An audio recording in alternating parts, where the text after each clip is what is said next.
Hello, welcome to my channel. আমরা মাধ্যমিকের ম্যাথের সাজেশন ক্লাস করছি। প্রতিনিয়ত আমরা ক্লাস করছি, তোমরা প্রত্যেকে আমার সঙ্গে থাকো। আজকের যে প্রবলেমটা দেখো, এই প্রবলেমটা হচ্ছে খুবই গুরুত্বপূর্ণ। সরলতম মান নির্ণয় করতে দেয়। এটা হচ্ছে করণীর চ্যাপ্টারের একটা অঙ্ক। এই ধরনের অঙ্ক আসলে আমি বলবো সবাই তোমরা পারবে। জাস্ট একটুখানি যদি ক্লাসটা পুরো কন্টিনিউ করো, পুরো ক্লাসটা যদি ধরে দেখো, তাহলে এই ধরনের অঙ্ক কিন্তু তোমরা সবাই কিন্তু পরীক্ষা হলে করে আসতে পারবে। কি করতে হবে? যখন এই ধরনের কোনো অঙ্ক দিয়ে আমাকে বলবে যে সরলতম মান নির্ণয় করো বা মান নির্ণয় করো, তখন আমরা সবার প্রথমে এই অঙ্কটাকে টুকে নেব। আমি সলিউশন করার জন্য প্রথমে অঙ্কটাকে টুকে নিলাম। মনে করো এটা আমার লাইনটা টোকা। এবার আমি কি করছি দেখো, এটাকে জাস্ট এই যে নিচে আছে √3 প্লাস √2, আমি কি করছি ওপরে এবং নিচে এর অনুবন্ধীকরণী দিয়ে গুণ করছি। মনে রাখবে অনুবন্ধীকরণী হচ্ছে এর মাঝখানে যেটা মাইনাস হবে, বা করণীয়াসক দিয়ে আমরা গুণ করছি। ঠিক আছে, করণীয়াসক দিয়ে গুণ করার কথা বললে আরো ভালো হবে। তো √3 মাইনাস √2, আর নিচে হচ্ছে √3 মাইনাস √2, কারণ এই দুটো জিনিস কিন্তু আমরা সেম দিয়ে গুণ করেছি। চাইলে আবার কাটলে তো সে আগের লাইনটা ফিরে পাই, সুতরাং আমরা গুণ করতেই পারি। শূন্য না হলে গুণ করা যেতে পারে উপরে নিচে। ঠিক আছে, তো 3√3, এই এদিকে হচ্ছে আমাদের √2 মাইনাস √5। এই পার্টটাও উপরে আমরা এই মাঝখানে সাইনটা বদলে গুণ করে দেবো। ঠিক আছে, উপরে এবং নিচে সেম জিনিস দিয়ে গুণ করে দিলাম। পরেরটাও দেখো √3 মাইনাস √5, এটাও কিন্তু আমরা সেম জিনিস দিয়ে উপরে এবং নিচে গুণ করে দিলাম। দেখো এইটুকু লাইন কিন্তু তোমরা পরীক্ষার হলে করে আসতে পারবে, কিছুই নেই নাকি? তো এর পরের লাইনে আমরা কি করব, জাস্ট তোমাদেরকে একটা ফর্মুলা মনে রাখতে হবে। ফর্মুলাটা হচ্ছে এ স্কোয়ার মাইনাস বি স্কোয়ার, এর মানে হচ্ছে এ প্লাস বি ইন্টু এ মাইনাস বি। মনে রাখবে এই ফর্মুলাটা এখানে কিন্তু এই করণীর অঙ্ক করার জন্য খুবই খুবই গুরুত্বপূর্ণ এই অঙ্কর ক্ষেত্রে। তো যদি এরকম কোথাও থাকে এ প্লাস বি ইন্টু এ মাইনাস বি থাকে, তাহলে আমি এ স্কোয়ার মাইনাস বি স্কোয়ার লিখতে পারবো। সুতরাং আমরা দেখতে পাচ্ছি যে এখানে √3টাকে যদি আমরা এ ভাবি আর √2টাকে আমরা বি ভাবি, তাহলে এ প্লাস বি। দেখতে জাস্ট আমি তোমাদেরকে বোঝানোর জন্য বলছি, এটা এ মাইনাস বি। সুতরাং দেখো এটা কিন্তু দেখতে হচ্ছে অনেকটা এ প্লাস বি ইন্টু এ মাইনাস বি, অর্থাৎ আমরা এ স্কোয়ার মাইনাস বি স্কোয়ারের ফর্মুলা ফেলতে পাচ্ছি। তাই জন্য আমি কিন্তু লিখলাম √3 তার স্কোয়ার মাইনাস √2 তার স্কোয়ার। ওকে, পরেরটাও ঠিক তাই, একই গল্প। প্রত্যেকটা দেখো √2 মাইনাস √5, এটাকে কিন্তু আমরা ঘিরে দিয়ে স্কোয়ার লিখতে পাচ্ছি। শেষেরটাও আমরা একই কাজ করলাম। কি করলাম, √3 মাইনাস √5, তাকে এটাও ঘিরে দিয়ে স্কোয়ার দিলাম।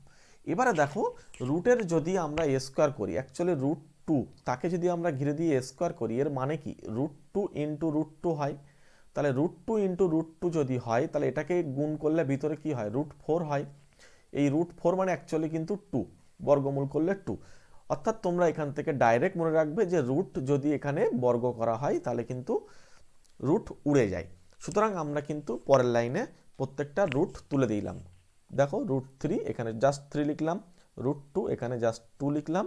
আরেকটা জিনিস খেয়াল রাখবে, এই √5টা আমি কিন্তু ভিতরে গুণ করে দিচ্ছি। ভিতরে যদি আমি গুণ করে দিই, কত হচ্ছে 3 5 15, √15। এটা যদি আমরা গুণ করি √6।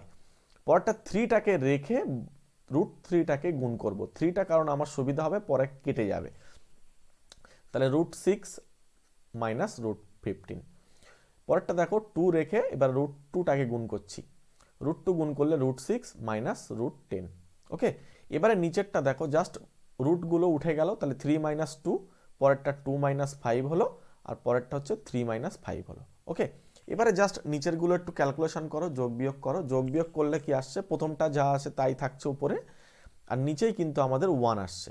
পরেরটা দেখো 3 √6 মাইনাস √5, নিচেই কিন্তু আমাদের আসছে -3, কারণ 2 মাইনাস 5 মানে বড়টার সাইন যেহেতু মাইনাস, সুতরাং মাইনাস আসবে। ওকে, এরপরে দেখো √6 মাইনাস √10, এখানে 2 আর নিচেই কিন্তু আসছে -2। আমরা কি করব, আমরা এই যে 3 আর এই 3 কেটে দেবো। তবে মনে রাখবে এই মাইনাসে মাইনাসে কিন্তু এটা প্লাস হয়ে যাবে। হ্যাঁ, আমি পরের পেজে গিয়ে সেটা লিখবো। এখানে এই 2 আর এই 2 ক্যান্সেল হবে, কিন্তু এই মাইনাস আর এই প্লাসে মাইনাসে কিন্তু এই জায়গাটায় মাইনাস দেব। ঠিক আছে, চলো আমরা পরের পেজে চলে যাই। পরের পেজে কিন্তু ওই প্রবলেমটা আমরা এখানে সেম লাইনটা আর একবার লিখলাম, যে তোমাদের বোঝার সুবিধার্থে।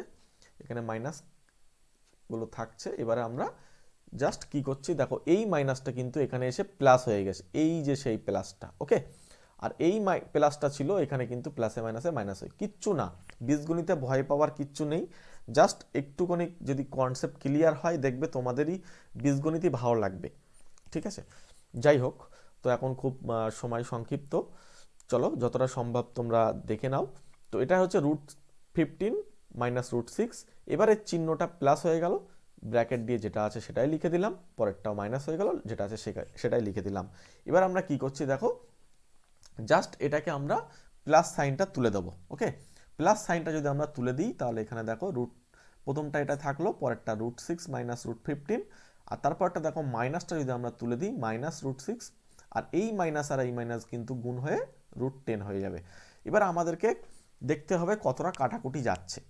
√15 আর √15 কিন্তু ক্যান্সেল হচ্ছে, আর √6 আর √6 ক্যান্সেল হচ্ছে, কিন্তু এই দুটো বেঁচে আসে, সুতরাং এটাই কিন্তু আমাদের আনসার হবে। যেহেতু আমরা প্লাস পার্টটা আগে রাখি তাই জন্য প্লাস √10 আর পাশে মাইনাস √6, সুতরাং এটাই কিন্তু আমাদের আনসার হলো। ওকে,